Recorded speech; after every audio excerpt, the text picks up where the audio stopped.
Hello. In this lecture, we will continue the working principle of magnetohydrodynamics and the classification of the magnetohydrodynamic system (MHD) system. In the last lecture, we have discussed the working of MHD generator. इसको थोड़ा सा पहले एक revise कर लेते हैं। MHD generator में क्या होता है, यहाँ से कोई फ्यूल जैसे कि कोल एक कंबस्शन चैम्बर में एंटर करता है। बिकॉज हमें इस MHD डक्ट में चाहिए आयोनाइज्ड गैस, उसके लिए हमें चाहिए हाई टेम्परेचर गैस। तो क्या करते हैं, कंबस्शन कराते हैं। कंबस्शन के लिए चाहिए फ्यूल और एयर। तो फ्यूल यहाँ से सप्लाई करते हैं, उसको प्रोसेस करके कोल या कोई भी फ्यूल। एयर को टेम्परेचर और प्रेशर इंक्रीज करके उसको सप्लाई कर देते हैं कंबस्शन चैम्बर में। और एक सीडिंग एलिमेंट भी यहाँ से सप्लाई कर देते हैं। सीडिंग एलिमेंट उसका काम क्या होता है, आइदर पोटेशियम और सीजियम। उसका काम क्या होता है कि कम टेम्परेचर पे ही वो गैस को आयोनाइज्ड कर देता है, उसकी इलेक्ट्रिकल कंडक्टिविटी को इम्प्रूव करता है। उसके बाद इसको पास कराते हैं नोजल से, ताकि हाई वेलोसिटी से इस डक्ट में जो गैसेस है वो फ्लो हो सके। जितनी ज्यादा तेजी से फ्लो होगी उतना ज्यादा वोल्टेज या पावर जनरेट होगी। इस डक्ट में एक साइड में नॉर्थ साइड और साउथ साइड, इसके बीच में क्या है, मैग्नेटिक फील्ड है। तो मैग्नेटिक फील्ड से जब ये पास होती है तो इसके जो अक्रॉस टर्मिनल्स ये बनाए हुए हैं, इलेक्ट्रोड्स लगाए हुए हैं, कैथोड और एनोड, उसके अक्रॉस हमें मिलता है डीसी करंट। क्योंकि एक ही डायरेक्शन में फ्लो कर रहा है आयनाइज्ड फ्लूइड, तो एक ही डायरेक्शन में करंट मिलेगा, दैट इज द डीसी। और उसको इन्वर्टर की हेल्प से कर लेते हैं एसी में कन्वर्ट। उसके बाद जो कंबशन प्रोडक्ट्स इस डक्ट से बाहर आते हैं वो लगभग 2000 डिग्री सेल्सियस से ऊपर के टेम्परेचर पे होते हैं। 2000 डिग्री सेल्सियस से ज्यादा टेम्परेचर पे होते हैं। क्योंकि 2000 डिग्री सेल्सियस के नीचे अगर एमएचडी डक्ट में वो फ्लो होंगे तो उसका कोई यूज नहीं है, उसकी जो इलेक्ट्रिकल कंडक्टिविटी है वो लगभग ना के बराबर हो जाएगी। तो यहाँ से फ्लो होते हैं। और जब हाई टेम्परेचर उसका रहता है तो वो सबसे पहले जो एयर कंबशन चैम्बर में हमें सप्लाई करनी है उसको प्रीहीट करते हैं एक एयर प्रीहीटर में।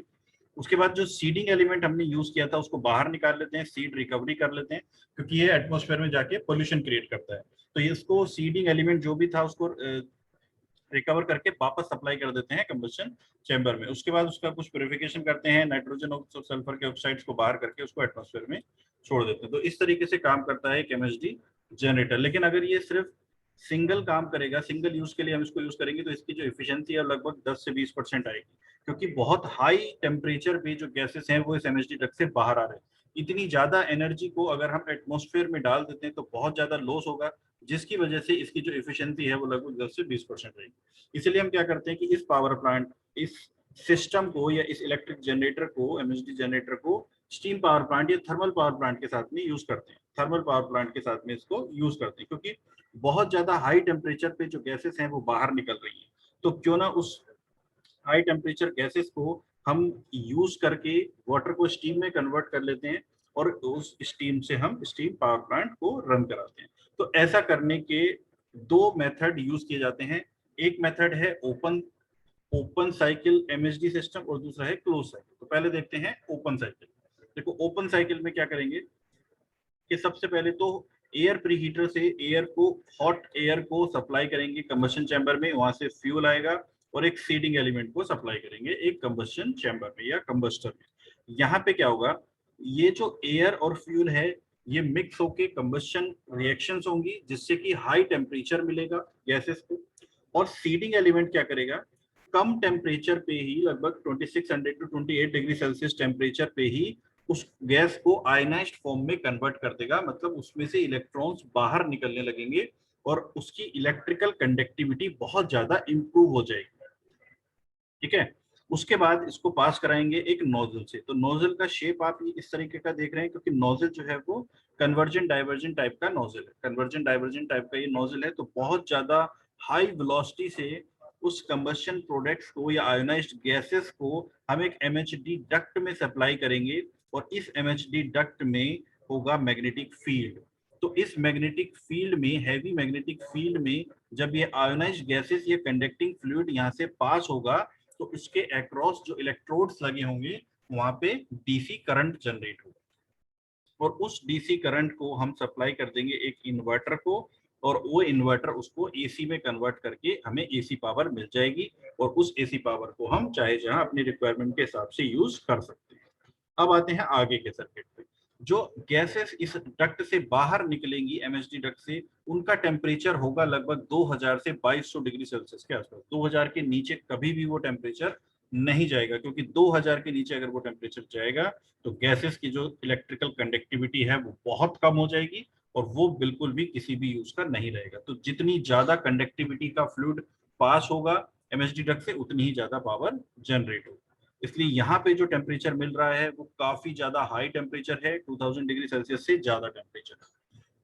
तो उस टेम्परेचर से हम क्या करते हैं, पहले एक हाई टेम्परेचर एयर प्रीहीटर लगाते हैं। एयर प्रीहीटर तो है ही, लेकिन ये कौन सा है, हाई टेम्परेचर एयर प्रीहीटर है।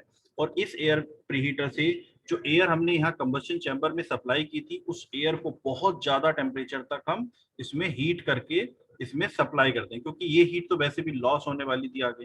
तो जब यहाँ पे कंबशन में हमें हीट इंक्रीज करनी ही है, बहुत ज्यादा टेम्परेचर इंक्रीज करना ही है, तो यहाँ से एयर को हम पहले से ही लगभग 1100-1200 डिग्री सेल्सियस तक हीट करके सप्लाई करते हैं। तो उससे क्या होता है कि कंबशन रिएक्शंस भी बहुत तेज होती हैं और टेम्परेचर भी बहुत ज्यादा इंक्रीज हो जाता है।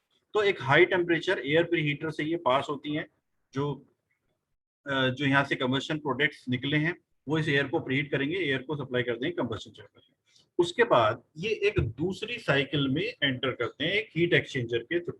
मतलब इनको हम भेजते हैं एक सुपर हीटर, एक इवेपोरेटर और इकोनोमाइजर, जो कि किसी स्टीम जनरेटर के पार्ट होंगे या बॉयलर के पार्ट होंगे, वहां पे इन गैसेस को सप्लाई करेंगे। अभी भी इन गैसेस का जो टेम्परेचर है वो बहुत ज्यादा है।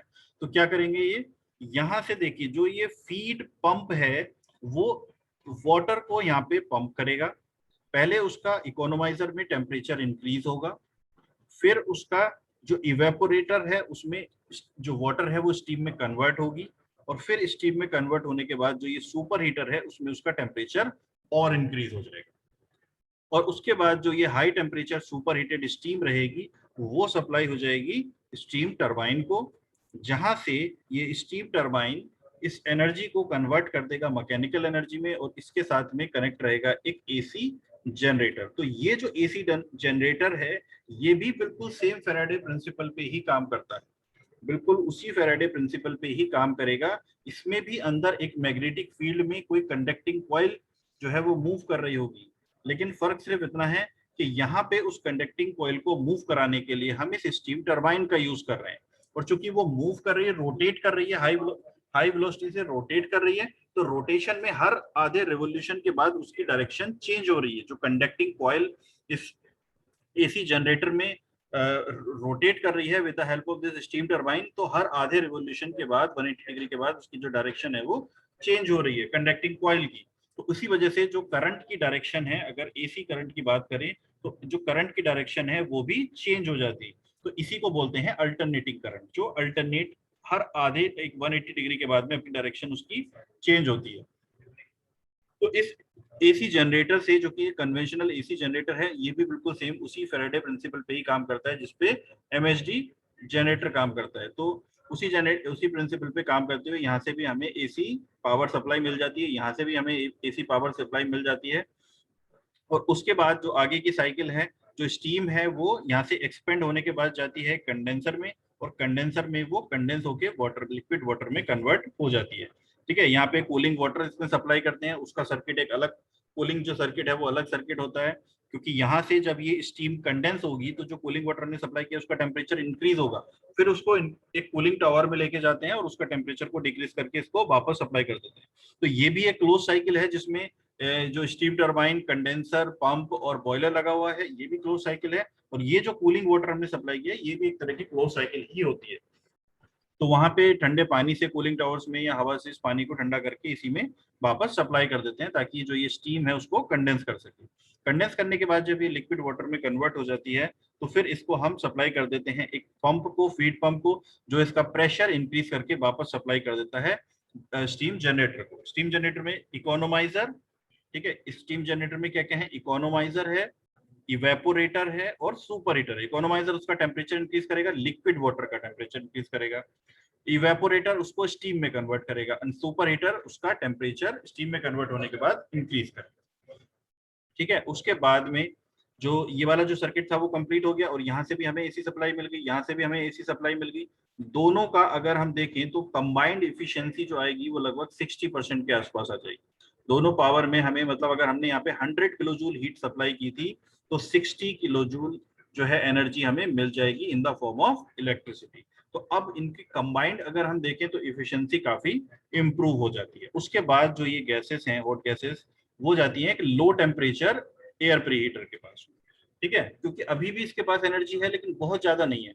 तो जो एयर यहाँ से एयर आ रही थी वो पहले हम कंप्रेसर से कंप्रेस करेंगे, तो पहले कंप्रेशन होगा बाद में टेम्परेचर इंक्रीज होगा। पहले टेम्परेचर इंक्रीज करके फिर कंप्रेसर में एंटर करेंगे तो कंप्रेसर का वर्क इनपुट बहुत ज्यादा इंक्रीज हो जाएगा।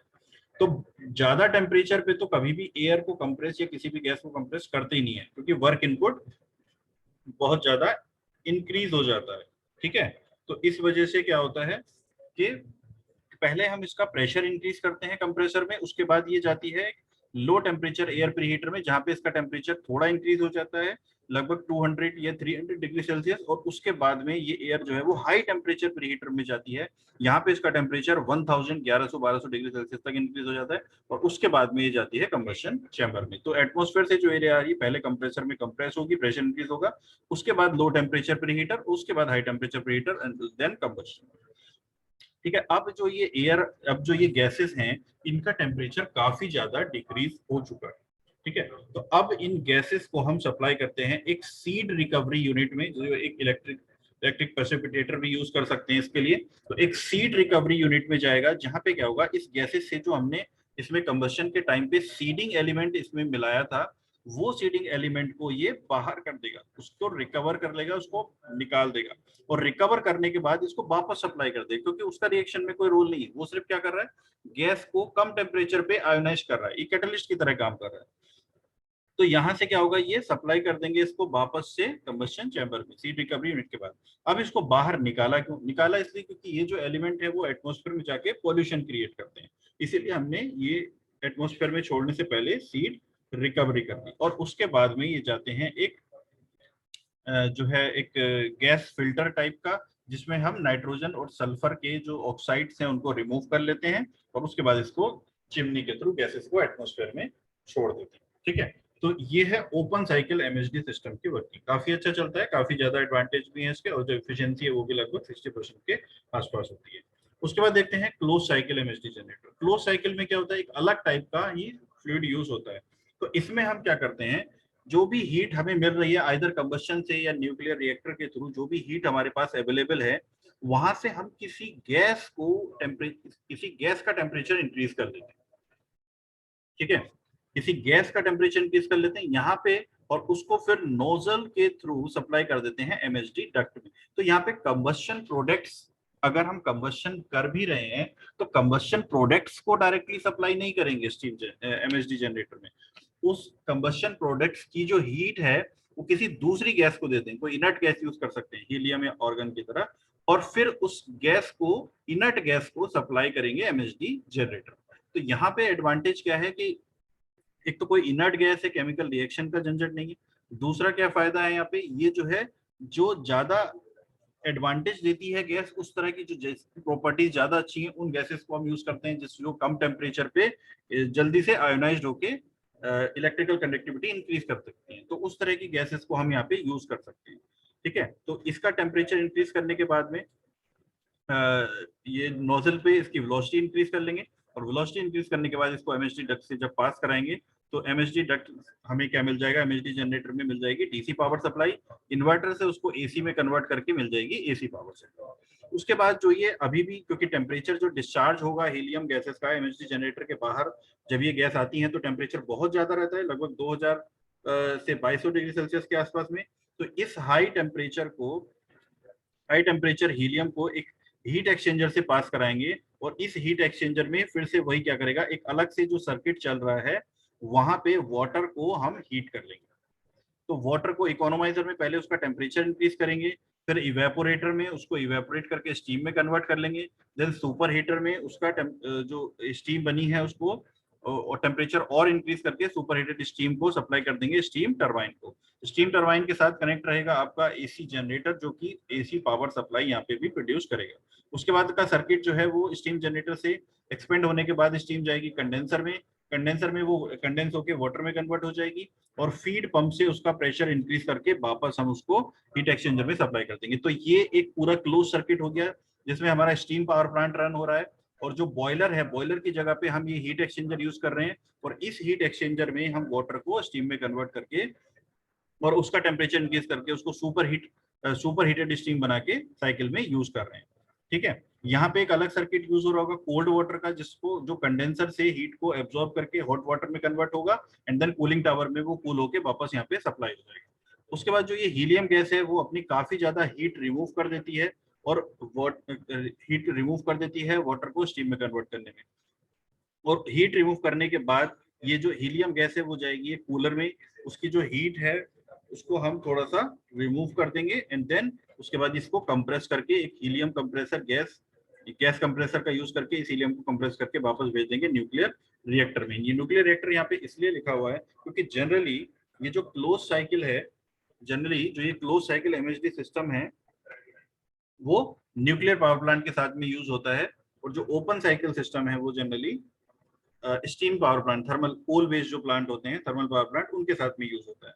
तो यहाँ पे फायदा ये है कि वैसे भी हम न्यूक्लियर पावर प्लांट में किसी एक ऐसी गैस का या लिक्विड मेटल का या किसी एक फ्लूइड का यूज करते ही हैं इस हीट को एब्जॉर्ब करने के लिए, और बाद में उस फ्लूइड से हीट ट्रांसफर करके वाटर को स्टीम में कन्वर्ट करते हैं। अब वो फ्लूइड यहाँ पे भी वाटर हो जाता है कई बार वो कोई गैस हो जाती है, और कई बार क्या होता है कि वो कोई लिक्विड मेटल भी यूज कर लेते हैं। तो बेटर है कि जब हमें ये वाला पार्ट करना ही है तो टेम्परेचर और थोड़ा सा न्यूक्लियर रिएक्टर में इंक्रीज करके और नोजल का यूज करके एक एमएचडी जनरेटर भी लगा लेते हैं। तो पहले इसका यूज कर लेंगे, यहाँ पे इलेक्ट्रिसिटी मिल जाएगी, एसी पावर सप्लाई, और उसके बाद स्टीम टरबाइन से मिल जाएगी। तो इसकी भी जो कंबाइंड एफिशिएंसी है वो लगभग 60% के आसपास हमें मिल जाती है। तो इस तरीके से काम करता है क्लोज साइकिल एमएचडी सिस्टम। इस तरह से काम करेगा हमारा क्लोज साइकिल एमएचडी सिस्टम। तो जनरली हम इसको न्यूक्लियर पावर प्लांट के साथ में यूज करेंगे, और ओपन वाले को जो है वो thermal power plant, steam power plant के साथ में यूज कर लेते हैं, कोल बेस्ड जो प्लांट होते हैं। ठीक है, उसके बाद देखते हैं इसके एडवांटेजेस और डिसएडवांटेज क्या है। ये क्लोज और ओपन के नहीं, ये हम कंप्लीट कंबाइंड एमएचडी जनरेटर की बात कर रहे हैं एडवांटेज। तो ये जो सिस्टम है, these systems having higher efficiency 60 to 65% because of higher operating temperature। तो combinedly जब हम इसको यूज करेंगे तब इसकी जो efficiency है वो लगभग 60 से 65% efficiency हमें इसमें मिल जाती है। अगर सिंगल यूज करेंगे तो बहुत ज्यादा हीट जो है वो एमएचडी डक्ट से जो बाहर आ रही है वो बहुत ज्यादा जो एनर्जी है वो वेस्ट हो जाएगी, इसलिए उसकी एफिशिएंसी तो 10 to 20% रहेगी। लेकिन जब हम इसको steam power plant, thermal power plant के साथ में यूज करेंगे तो इसकी जो एफिशिएंसी है वो लगभग 60 से 65% तक हमें मिल जाती है। जबकि कन्वेंशनल अगर सिंपल पावर प्लांट को ऐसे यूज करेंगे तो उसकी एफिशिएंसी 40% तक मिलती है। तो कंबाइन करने पे जो एफिशिएंसी है वो काफी बेटर हो जाती है। requires less area and maintenance as compared to conventional power plants of the same capacity। ठीक है, अब ये तो इफिशिएंसी की बात हो गई, कंबाइंडली यूज करेंगे तभी इफिशिएंसी मिलेगी। अब अगर इसको सिंगल बात करते हैं, भाई इफिशिएंसी भले 10 से 20% आए, लेकिन अगर हम कोई सिंगल प्लांट लगाते हैं, सपोज हम इसमें 10 किलोवाट पावर जनरेट करते हैं और किसी कन्वेंशनल पावर प्लांट में 10 किलोवाट पावर जनरेट करते हैं, तो इसका जो ये जो एरिया है बहुत कम लेगा, और इसकी जो मेंटेनेंस है वो भी बहुत कम रहेगी। ठीक है, less pollution to the environment because of less fuel consumption, क्योंकि एफिशिएंसी अच्छी हो जाती है तो फ्यूल कम कंज्यूम होगा, तो इसलिए लेस पॉल्यूशन होगा। They are compact in size, have low specific weight and high power density. ठीक है, तो लो स्पेसिफिक वेट होगा इसका, और साइज में जो है वो बहुत ही कॉम्पैक्ट होता है, वो छोटा सा जनरेटर रहता है और उसी से काम चल जाता है। Provides direct conversion of heat directly into electrical energy. ये एडवांटेज है कि हीट एनर्जी को डायरेक्टली इलेक्ट्रिकल में कन्वर्ट कर रही है बिना उसको मैकेनिकल एनर्जी में कन्वर्ट करे बिना। तो बीच में मैकेनिकल वाला चक्कर नहीं है जो कन्वेंशनल पावर प्लांट्स में होता है, जिसमें हमें टरबाइन का यूज करना पड़ता है, तो उसकी वजह से इफिशिएंसी जो है काफी कम हो जाती है। ठीक है, डिसएडवांटेजेस क्या है इसके? डिसएडवांटेज में है power generation in MHD is directly proportional to the square of magnetic flux. Magnetic flux के स्क्वायर, बी स्क्वायर था ना फॉर्मूले में, पावर जनरेशन जो था बी स्क्वायर, मैग्नेटिक फ्लक्स के स्क्वायर के, यानी कि इसका मतलब यह है कि very large power, it needs very large power to create it which increases the cost of the system. यानी कि बहुत बड़े बड़े मैग्नेट्स का हमें यूज करना पड़ेगा, और मैग्नेटिक फील्ड जनरेट करने के लिए इतना ज्यादा बहुत बड़े बड़े मैग्नेट्स का यूज करना पड़ेगा, और उन मैग्नेट्स को बनाने के लिए अलग पावर कंज्यूम हो जाएगी। तो ये एक डिसएडवांटेज है। High temperature gases causes corrosion and chemical erosion. तो कोरोजन, हाई टेम्परेचर गैसेस जो है वो कोरोजन और इरोजन करती हैं। It is difficult to build equipment to withstand very high temperature used in MHD, क्योंकि भाई देखो 3000 डिग्री सेल्सियस टेम्परेचर की अगर हम बात कर रहे हैं तो इक्विपमेंट भी हमारे पास उसी तरीके के होने चाहिए जो इतना हाई टेम्परेचर विदस्टैंड कर सके। High initial cost due to large size magnet, magnet जो है बहुत बड़े साइज के यूज होने वाले हैं क्योंकि ज्यादा मैग्नेटिक फील्ड हमें चाहिए, क्योंकि उसके स्क्वायर के बराबर है पावर, जितना ज्यादा मैग्नेटिक फील्ड होगा उसके स्क्वायर के बराबर हमें पावर मिलेगी। तो बहुत लार्ज साइज के मैग्नेट की हमें जरूरत पड़ेगी जो कि कॉस्टली होते हैं, इनिशियल कॉस्ट जो है वो ज्यादा हो जाती है। High thermal and friction losses, अगर सिंगल यूनिट की बात करेंगे तो 2000 डिग्री सेल्सियस पे जो गैसेस हैं वो एटमॉस्फेयर में जा रही हैं, अगर कंबाइंड यूज नहीं करते। तो इस सिंगल यूज की बात करेंगे तो थर्मल जो पॉल्यूशन है वो काफी ज्यादा है, फ्रिक्शन लॉसेस भी काफी ज्यादा होते हैं एमएचडी डक्ट में जब वो गैसेस जो है वो फ्लो होती हैं। तो these are the disadvantages of MHD generator. इसकी जो एप्लीकेशंस है वो तो समझ में आई गई होंगी। जनरली हम इसको स्टीम पावर प्लांट या न्यूक्लियर पावर प्लांट के साथ में यूज करते हैं for the power generation. This is all about the MHD generator.